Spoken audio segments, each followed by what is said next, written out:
우리 하나님 말씀 살펴보겠습니다. 하나님 말씀 에베소 6장입니다. Ephesians chapter 6 verse 10 to 15입니다.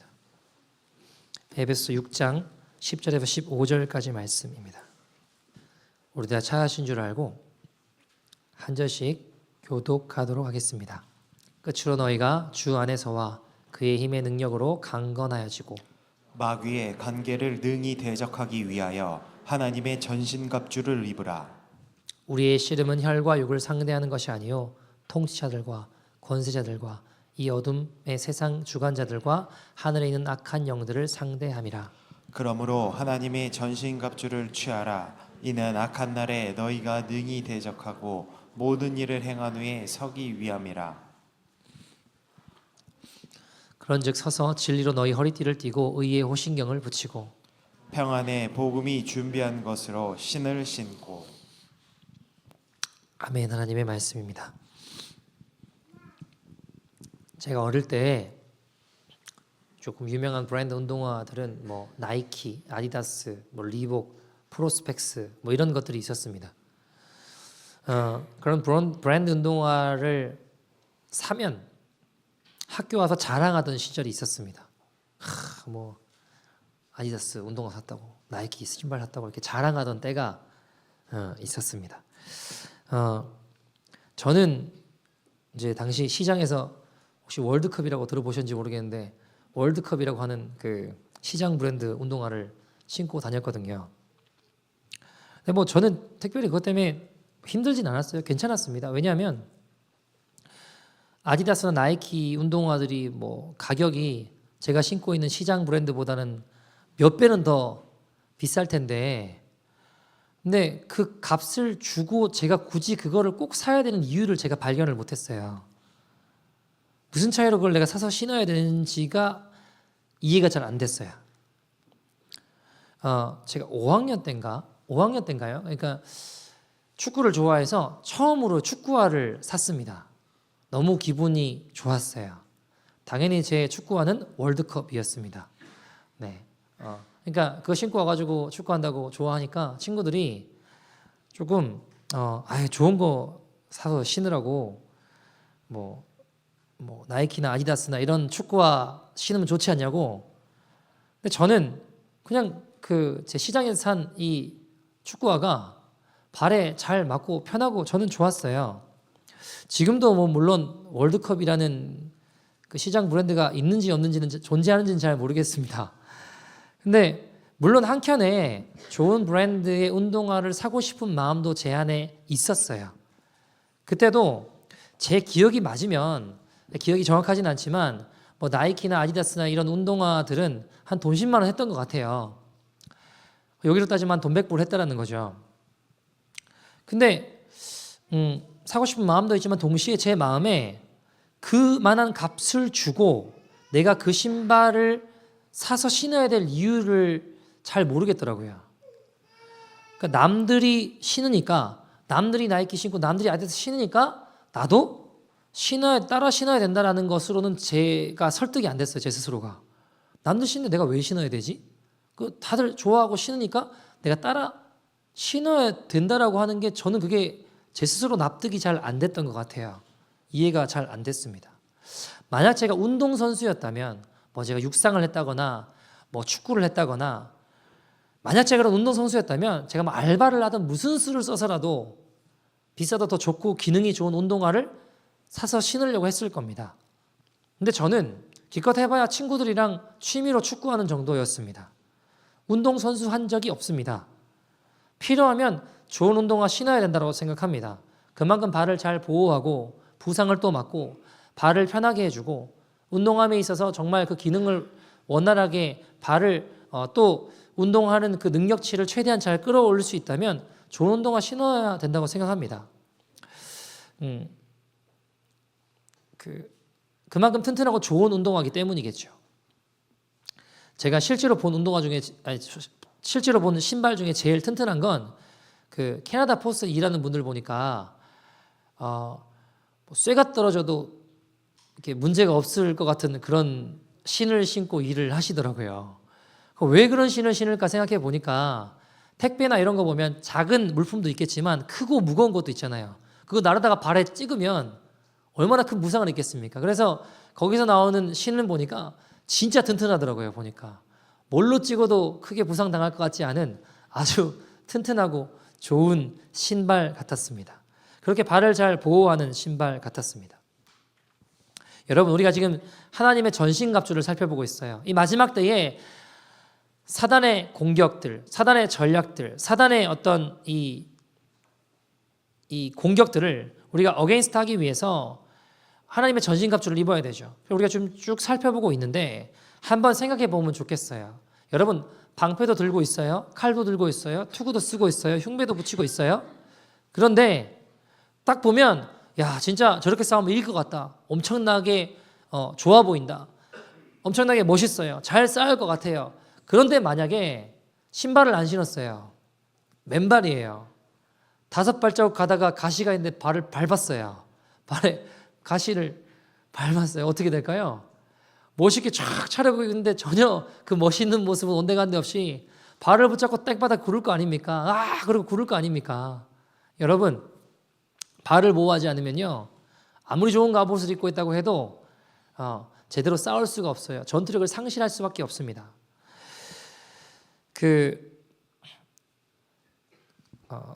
발목 지뢰라는 게 있어요. 뭐냐면 이 지뢰를 밟으면 죽이는 게 아니고 발목만 날려버립니다. 그러면 죽이는 게 편하지 왜 발목만 날릴까 생각해보면, 여러분, 전쟁 때 한 사람이 발목이 날아가잖아요. 그 발목 지뢰를 밟아서 발목이 날아가잖아요. 그러면 그 사람이 죽었어요, 살아있어요? 살아있잖아요, 그죠? 그럼 살아있는 사람을 부축하는 사람들이 옆에 또 필요해요. 두 사람이 옆에 붙어요. 그럼 한 사람이 발목이 날아갔는데, 그러니까 결론은 세 사람이 이 전쟁 때 제대로 힘을 못 쓰게 되는 거예요. 발목 지뢰로 몇 사람만 날려도 그 부대는 기동력과 전투력을 상실하게 됩니다. 그러니까 여러분, 신발은 쉽게 말해서 기동력을 의미합니다. 실제로 기동력으로 세계를 제패했던 사람이 누구예요? 징기스칸입니다.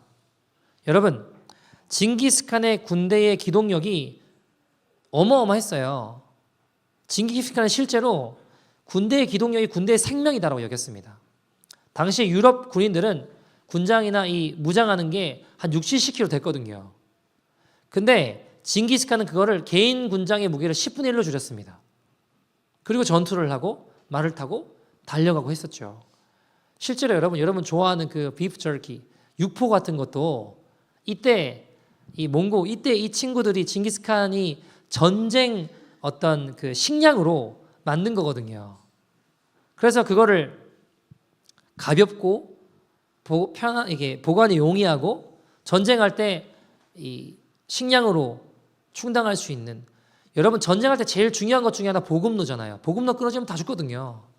근데 이동하고 보관하고 하기 용이한 이 육포 같은 것들로 이 전쟁을 치러 나갔다고 합니다. 여러분, 자, 사단의 목적은 발목 지뢰처럼 우리의 기동력을 떨어뜨리고 발목을 묶어두는 거예요. 뭘 하지 못하도록 하는 걸까요? 오늘 본문에 의하면 15절에 보니까 뭐라고 이야기하나요? 평안의 복음이 준비된 것으로 신을 신고. 뭘 하지 못하도록 하는 거예요? 평안의 복음을 전하지 못하도록 우리의 발목을 묶어두는 거예요. 여러분, 평안이라는 단어의 원어를 보면 에이레네라는 단어로, 헬라어로 에이레네라는 단어인데, 이 뜻은 평안이라고도 해석되지만 평화 또는 평강으로도 번역할 수 있습니다. 구약의 히브리어로 살펴본다면 샬롬이라는 단어가 될 수 있겠죠. 실제로 여러분, 우리 오늘 본문을 공동 번역으로 보면 평안의 복음이 아니라 평화의 복음이라고 이야기를 되어 있어요. 자, 여러분, 그럼 여기서 말하는 평안은 무슨 이야기를 하고 싶은 걸까요? 우리가 지금 에베소 6장의 말씀을 보고 있어요. 여기서 말하는 평안이라고 하는 건 에베소 2장에 이미 다 설명을 했습니다. 어떤 이야기일까요? 십자가로 하나님과 화목하게 하신다고 했습니다. 그러니까 하나님과의 평안을 이루는 겁니다. 그리고 거기에서 나아가서 이방인과 유대인들, 절대로 간격이 메어질 수 없다고 생각하는 이방인과 유대인의 간격을 메우는, 십자가로 메우는 것이 평안입니다. 그들에게 평안을 이루셨어요. 십자가를 통해서. 이 평안의 복음을 이야기하는 거죠. 마태복음 5장 9절에 보시면 화평케 하는 자는 복이 있나니 그들이 하나님의 아들이라 일컬음을 받을 것이며 라고 이야기했습니다. 화평케 하는 순서가 있어요. 고린도후서 5장 18절 19절 말씀 보시면 같이 읽어볼까요? 같이 읽겠습니다. 시작. 모든 것이 하나님께로 났으며 그가 그리스도로 말미암아 우리를 자기와 화목하게 하시고 또 우리에게 화목하게 하는 직분을 주셨으니 곧 하나님께서 그리스도 안에 계시사 세상을 자기와 화목하게 하시며 그들의 죄를 그들에게 돌리지 아니하시고 화목하게 하는 말씀을 우리에게 부탁하셨느니라. 아멘. 자, 18절 말씀 보면 화목케 하는 순서가 먼저는 우리를 자기와 그러니까 하나님과 화목하게 하는 게 먼저고요. 그다음 19절 말씀 보시면 세상을 자기와 화목하게 하신다고 하셨어요. 세상과 화목하게 하시는 거예요. 그러니까 여러분 왜 먼저 하나님과 화목하게 하나님과의 관계 속에 화목을 먼저 이루게 하셨을까요? 하나님과의 관계 속에서 진정한 평화가 이루어지기 때문입니다. 이게 깨지면요 진정한 평안이 없어요. 그래서 우리 안에 주님 주시는 평안을 먼저 확인해야 됩니다. 우리가 지금 무슨 신을 신고 있나? 평안의 신을 신고 있나? 아니면 겨울인데 스케이트 신고 있는 건 아닌가? 스케이트 칼날이 날카롭잖아요, 여러분. 그 날카로운 칼날로 그 신으로 다른 사람들의 마음을 상하게 하고 깨트리고 불편하게 하고 찌르고 베이게 하고 있지는 않으십니까? 나랑 같이 있으면 불편해하고 감정이 상해하고 있다면 그럼 내가 지금 무슨 신을 신고 있는 거예요? 평화의 복음의 신이 아니라 스케이트 신고 있는 거예요. 내 마음을 상하게 해? 그럼 나는 스케이트 칼날을 2개로 갈아가지고 2개를 신을 거야. 둘 중에 하나 죽을 때까지 그러고 싸우고 계시진 않냐라는 것이죠. 누군가 나랑 있는데 마음이 계속 상해요. 다쳐요. 그럼 내가 어떤 신을 신고 있는지를 확인해 봐야 됩니다. 제 아내가 이번에 한국 갔다 왔는데 장모님이랑 있으면서 이상하게 자꾸 부딪히더래요. 별거 아닌 일로, 대단한 일이 아니라 아주 사소한 일들로 자꾸 장모님하고 부딪히더래요. 그러니까 자기도 모르게 자꾸 화가 나는데 같이 화내버리면 내가 지금 무슨 신을 신고 있는 거예요? 스케이트 신고 있는 거예요. 평안의 신이 아니라 스케이트 신고 있는 거죠. 여러분, 주님 우리에게 명하신 것은 불화가 있는 곳에도 평안을 남겨주는 평화의 신을 신으라고 말씀하십니다. 여러분, 진정한 평안은 뭘까요?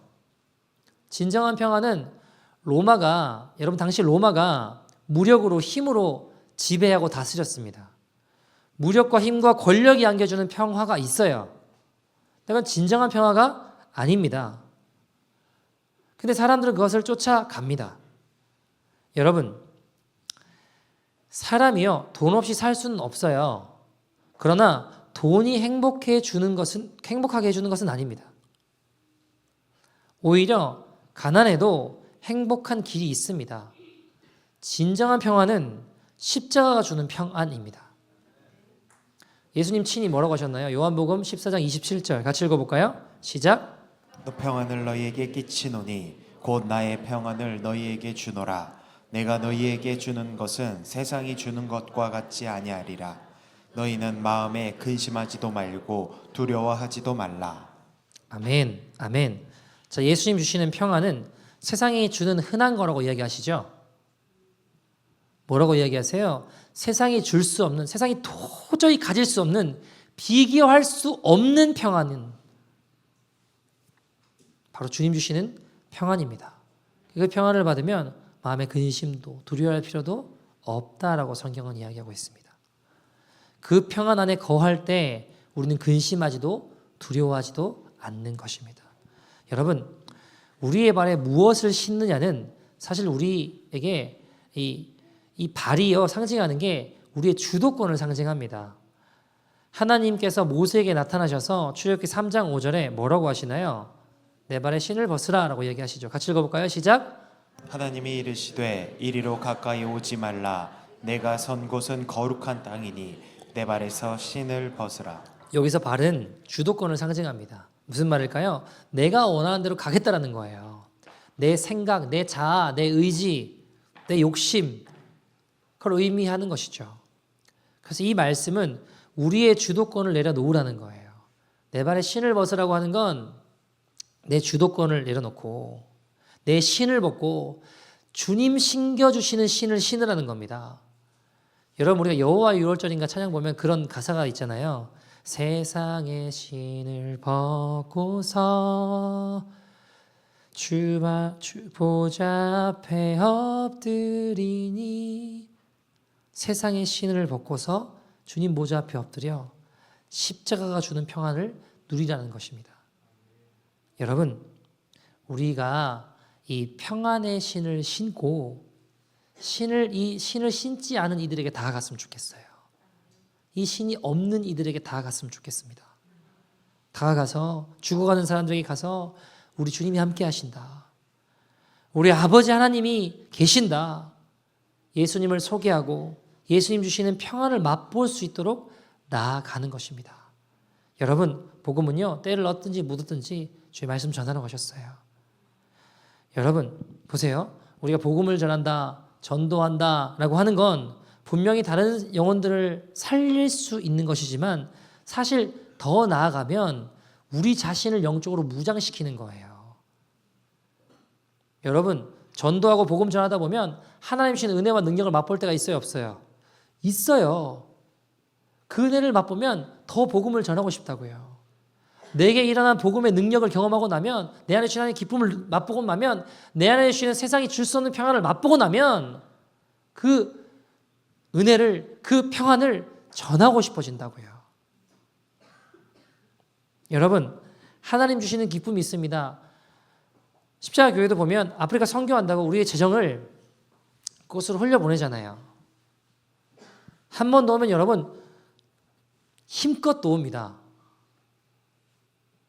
어제도 그저께도 연락이 이렇게 선교사님 연락을 받았는데, 이번 우기 때 10월 중순부터 한 달 정도 되는데, 이번 우기 때 한 달 반 정도 되는데 비가 너무 안 왔대요. 그래서 참 많이 사람들이 힘들어 한다고 하더라고요. 물이 없으면 또 힘들고, 그럼 곡물을 수확하는 것도 더 힘들어지잖아요. 곡물 가격도 코로나 때 엄청 올랐거든요. 이건 뭐 상상할 수 없을 만큼 많이 올랐는데, 올해만 해도 불과 몇 달 만에, 올해 한 5-6달 만에 거의 한 70% 이상 더 올랐다고 하더라고요. 그러니까 그걸 제가 보니까, 야, 가난한 사람들은 진짜 힘들겠구나. 그래서 선교사님들이 교회를 통해서 이제 식량을 사서 가난한 가정들을 나눠줘요. 절반은 교회 안에 가난한 가정 사람들을 위해서 나눠주고, 또 나머지 절반은 거기 이제 무슬림 지역이니까 무슬림 가정들 중에 가난한 사람들에게 나눠 주신다고 해요. 근데 재미있는 일들이 벌어지는데 뭐냐 하면, 여러분, 무슬림들은 자기 동네에 교회가 들어오는 걸 좋아할까요? 싫어할까요? 싫어하죠. 좋아할 리가 없죠. 근데 여러분, 이번에 교회가 이렇게 막 식량들을 나누는 것을 보면서 무슬림 마을에서 뭐라고 하냐면, 요즘 교회가 들어왔으면 좋겠다 그런데요, 무슬림들이. 왜냐하면 무슬림들도 알거든요. 교회가 넉넉해서 나누는 게 아니라는 걸 알아요. 넉넉하지 않음에도 마을에 가난한 사람들에게 나눈다는 것을 무슬림들도 아는 거예요. 이원철 선교사님도 20여 년 사역하시면서 이런 일은 처음이래요. 무슬림들이 교회에 들어왔으면 좋겠다고 하는 건 처음 겪어본 일들이래요. 하나님 복음이 증거되고 그 사랑이 흘러가고 평안의 복음이 나아가고 있다는 것들을 보게 되었습니다. 참 감사한 일이죠. 얼마나 기쁜 일입니까? 여러분, 우리의 헌신으로 죽어가던 영혼들이 살아나니까, 사단은 그러니까 우리의 발목을 자꾸 묶어두려고 하는 거예요. 우리를 자꾸 막으려고 합니다. 움직이지 못하게. 사도행전 보면 그런 일들이 엄청나게 많이 일어나거든요. 많잖아요, 보면. 사도들의 발을 묶어놓고 복음 증거하는 것들을 묶어놓으려고 하는 일들이 너무 많습니다, 여러분. 근데 여러분, 우리가 복음 전한다, 전도한다, 선교한다 뭐 등등 우리가 복음을 전한다라고 생각을 할 때 사실 우리 마음에 꺼려지는 부분이 있어요. 뭔가요? 내가 완전히 온전히 잘 변화돼야지 복음 전하지. 그런 착각이 있다고요. 여러분 한번 생각해 봅시다. 교회에 뭐 전도를 받아서 나오고 여러 가지 루트들로 교회에 와서 하나님 만나게 되고 예수 믿게 되고 변화된 사람들을 보세요.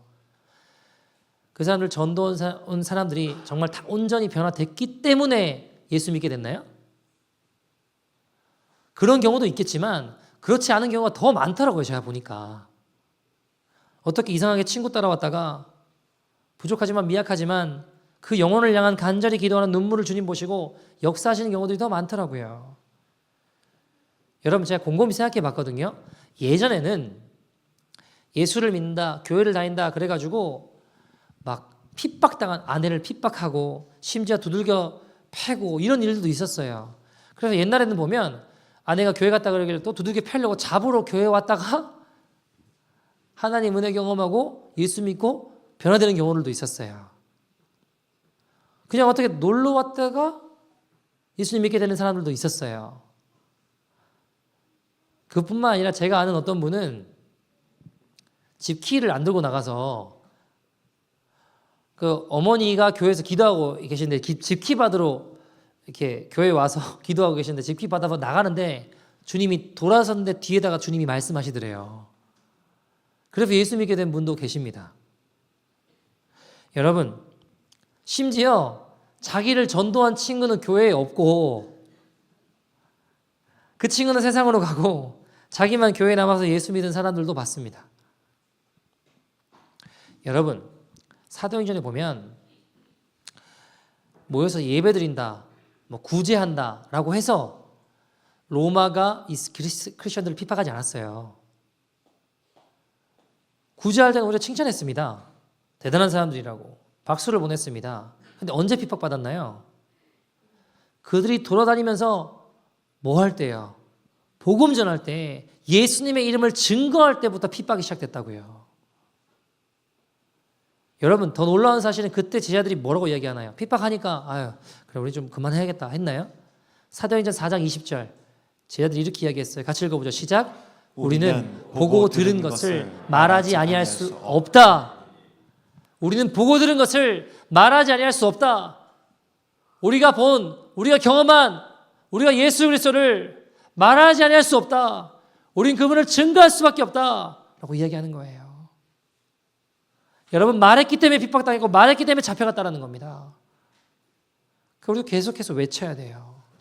여러분 저는요 요즘 이 시대에 교회들이 썩었고 뭐 개혁돼야 되고 여러 가지 이야기들이 많아요. 저는 뭐 틀렸다고 생각하지 않습니다. 동의합니다. 교회가 개혁돼야죠. 잘못된 게 있으면 도려내야죠. 어그러진 부분이 있으면 잡아가야죠.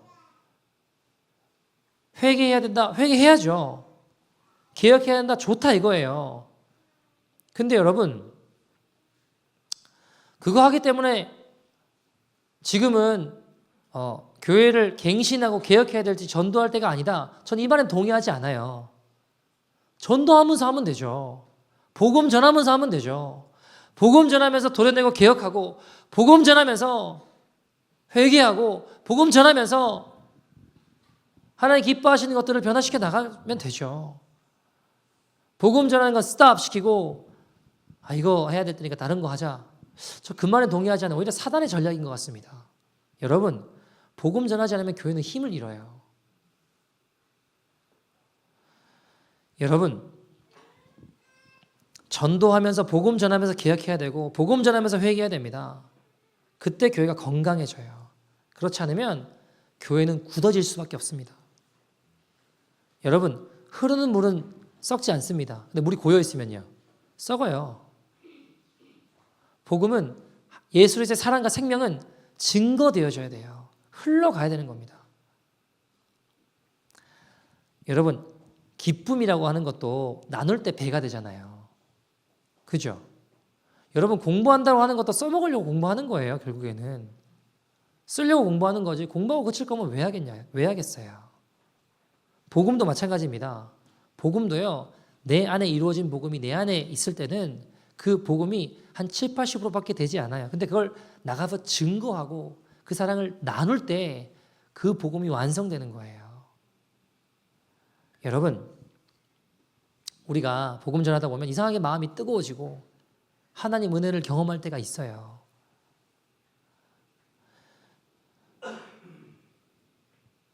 근데 그 좋은 걸 왜 나 혼자만 경험해야 되나? 다 같이 맛봐야죠. 여러분, 우리가 정말 복음이 들어가기 힘든 곳, 어려운 곳, 그런 곳에 복음이 전해지고 고난 가운데 믿음으로 기뻐하고 승리하는 자들을 보면 가슴이 뜨거워지잖아요. 가슴에 불이 붙어요. 복음 전하는 게 우리에게 이런 새로운 힘을, 능력을 준다라는 것입니다.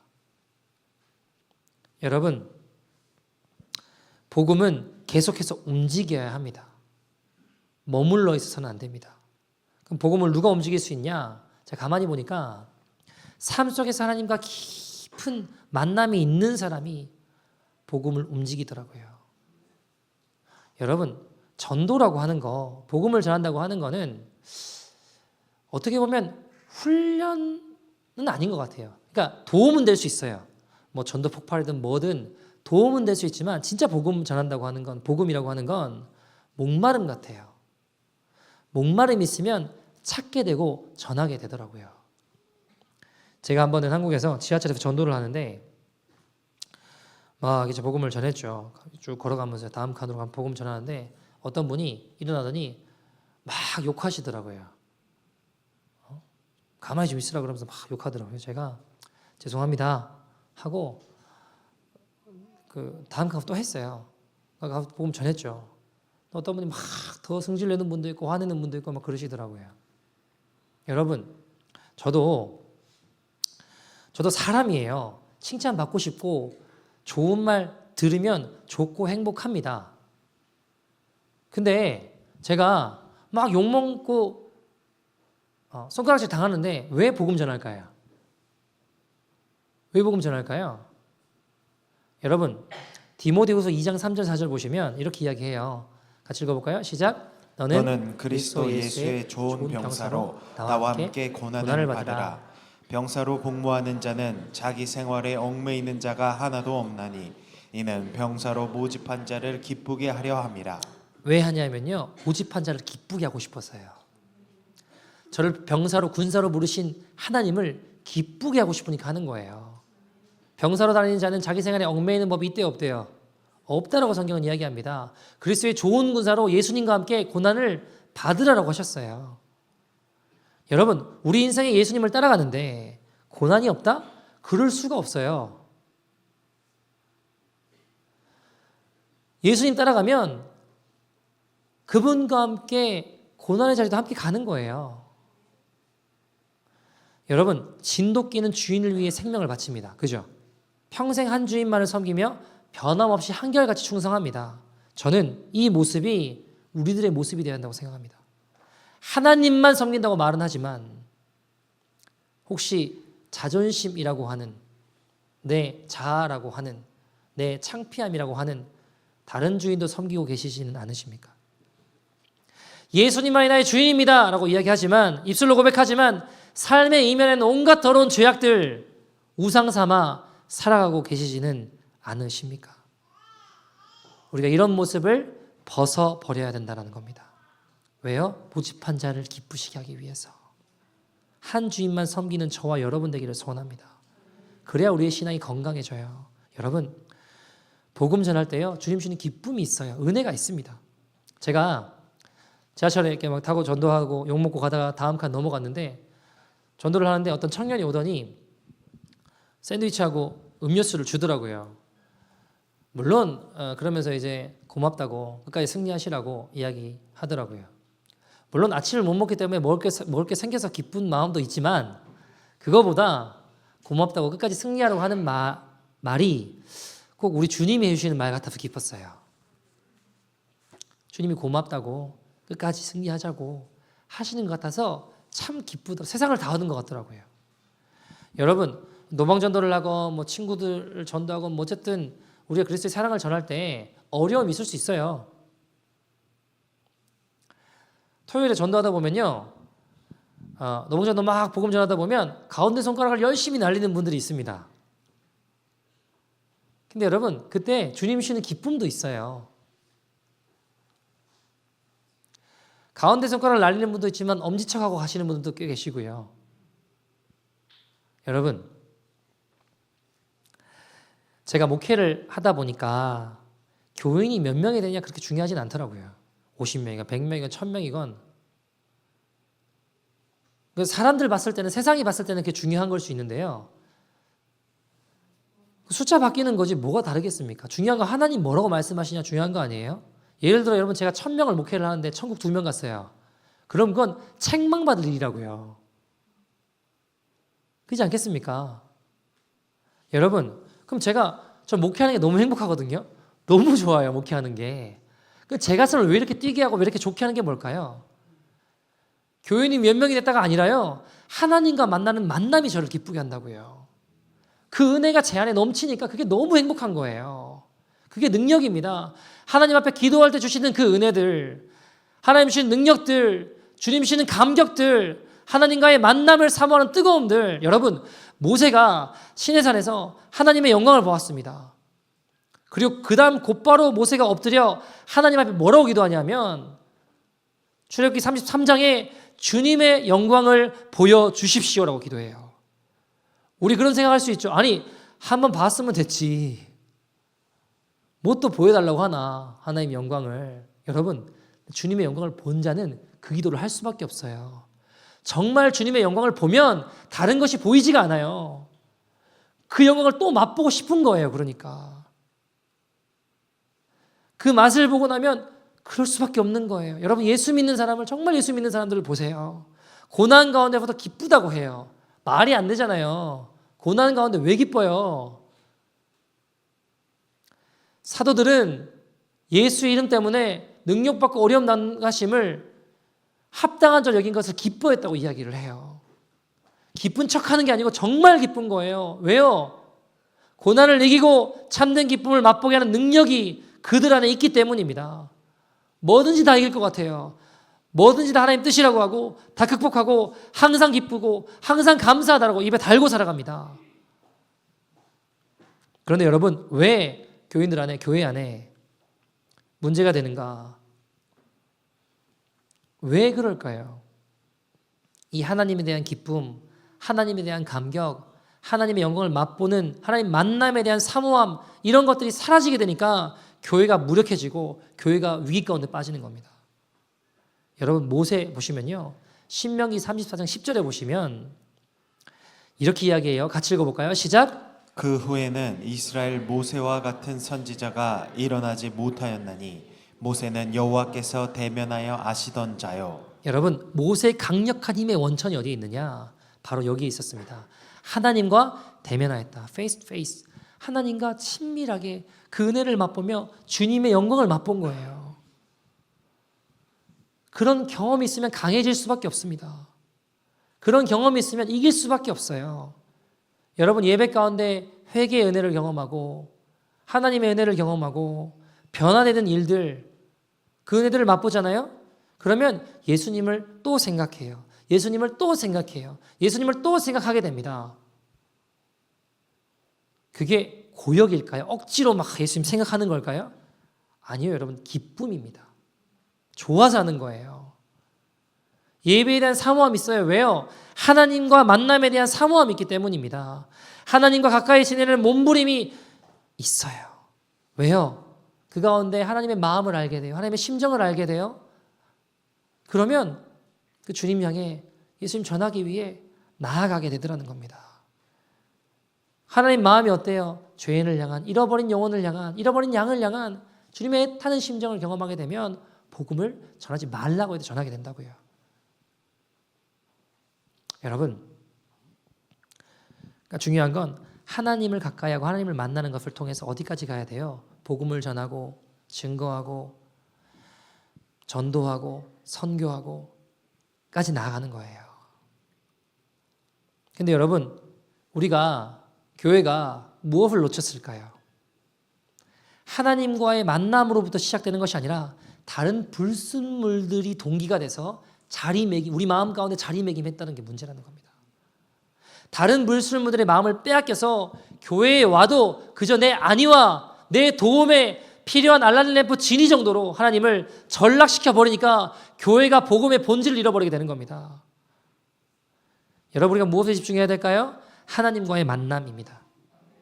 그 만남을 통해 복음을 전파하는 자리로, 평안의 복음을 전하는 자리로 무슨 대가를 지불해서도 나아가야 되는 것입니다. 저희 교회에 어떤 한 아이가 학교에서 이렇게 복음을 막 열심히 전하는가 봐요. 되게 어린 아이인데 얘가 자꾸 하나님 이야기를 자꾸 이렇게 하니까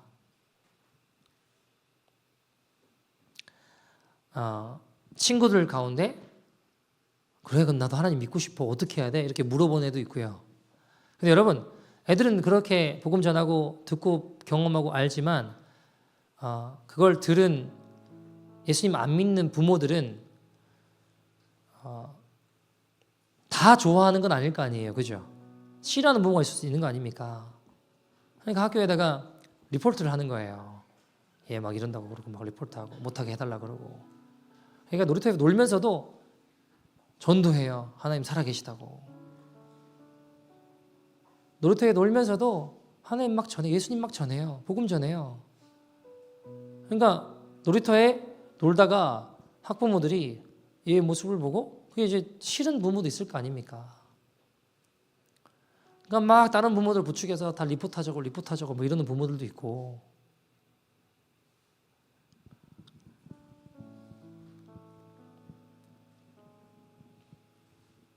근데 이 아이는 복음 전해요.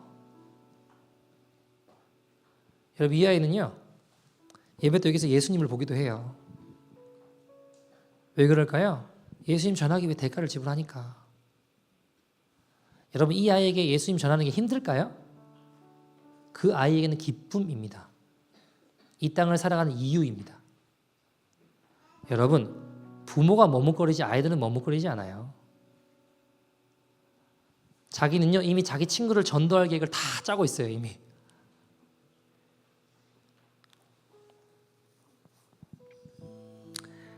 제가 가해를 이렇게 보면서 전에 교회 다른 어떤 아이도 그랬거든요. 교회에서 이제 복음 전하고 싶어서 학교 가서 복음 전하다가 참 많은 어려움을 겪었어요. 왕따도 당하고, 겨울이 되면 이제 쉬는 시간에 애들 내보내잖아요. 그럼 애를 막 괴롭힌다고 막 애를 막 눈도 막 먹이고 모자도 뺏어가고 여러 가지 어려움들이 있었어요. 복음 전한다고. 다 뺏기고 다 어려웠죠. 근데 멈추지 않았어요. 왜 그런지 아세요? 보고 들은 것을 전하지 않을 수 없으니까. 보고 들은 것을 전하지 않을 수 없으니까. 내가 본 예수님, 내가 만난 예수님, 내가 들은 예수님을 전하지 않을 수가 없으니까요. 귀한 믿음의 사람으로 성장해 나가는 것을 봅니다. 왜 그럴까요? 내 인생의 모든 방황을 끝내는 참된 기쁨, 참된 평안을 전하지 않을 수 없기 때문입니다. 사도들이 이야기하잖아요. 보고 들은 것을 전하지 않을 수 없다. 여러분, 아이들뿐만 아니라 우리의 심령이 그렇게 주님으로 불타올랐으면 좋겠습니다. 평안의 복음의 신을 신고, 여러분 어떤 신을 신고 계십니까? 우리가 신는 신은 평안의 복음의 신입니까? 아니면 그리스도의 평안과 사랑을 전하는 그 신입니까? 아니면 날선 날카로운 칼을 지니고 있는 스케이트 같은 신이십니까? 나랑 가까이 있으면 사람들이 힘들어하고 어려워하고 피하고 싶고 도망가고 싶고 상처 입고 찢기는 신을 신고 계십니까? 아니면 그리스도의 사랑이 흘러가고 그리스도의 평안이 흘러가고 예수의 생명이 흘러가는 신을 신고 계십니까? 여러분, 우리 모든 성도님들이 평안의 복음이 준비된 신을 신고 복음 증거하기를 소원합니다. 어디서부터 출발된다고요? 하나님과의 만남으로부터 출발됩니다. 하나님 만나는 체험입니다. 하나님의 마음을 알고 하나님의 심정을 이해하는 체험, 거기서부터 시작돼서 우리의 깊숙한 심령 뿌리로부터 시작되는 하나님의 은혜를 가지고 일어서는 능력의 역사가 일어나기를 소원합니다. 같이 한번 찬양하고 기도했으면 좋겠는데요. 찬양 잘 아실지 모르겠는데 우리 함께 찬양하고 기도했으면 좋겠습니다. 보내소서라는 찬양인데요. 주님 나를 택하사 잃어버린 자에게 아버지의 사랑을 나누게 하시네. 함께 찬양합시다. 주님 나를 택하사 잃어버린 자에게 아버지의 사랑을 나누게 하신 어둠을 밝히며 차가운 마음 녹이는 진리의 빛 전하게 하소서. 다시 한번 찬양합시다. 주님 나를 택하사 잃어버린 자 아버지의 사랑을 나누게 하시 어둠을 밝히며 차가운 마음 녹이는 진리의 빛 전하게 하소서. 보내소서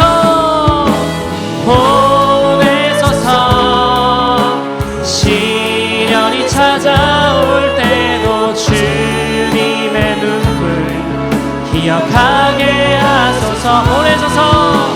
보내소서 주께서 가신 길을 나도 걸어가게 하소서. 성령으로 임하사 소망 없는 자에게 생명의 그 말씀을 전하게 하시 목자 없는 양같이 방황하는 저들에게 주의 사랑 전하게 하소서. 보내소서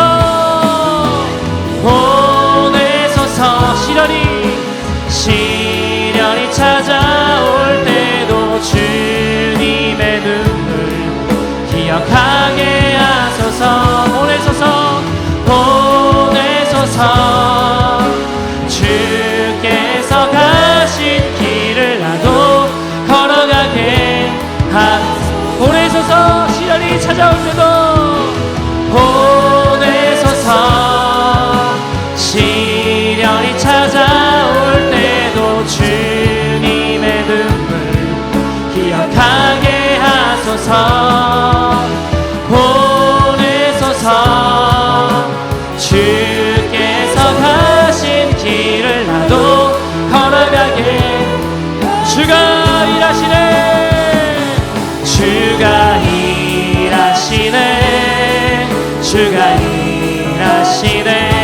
주께 아끼지 않는 자에게 주가 일하시네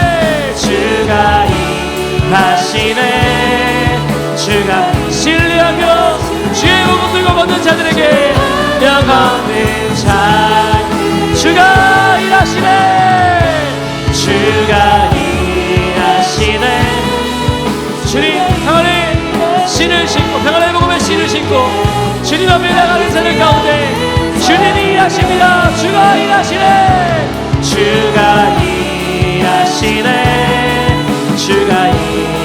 신뢰하며 걷는 자에게 우리 마저 전심을 다해 주님의 일심을 사모하며 주가 일하시네 하나님 내가 이 시간 주님께 아끼지 아니하며 하나님 날선 검이든 신을 벗어내고 나의 모든 신을 벗어내고 내 주도권을 내려놓고 주님 허락하신 평안의 복음의 신을 신고 주님 향해 신뢰하며 걸어가는 자들 가운데 주의 일하심을 맛볼 수 있는 믿음의 인생 되게 하여 주시옵소서.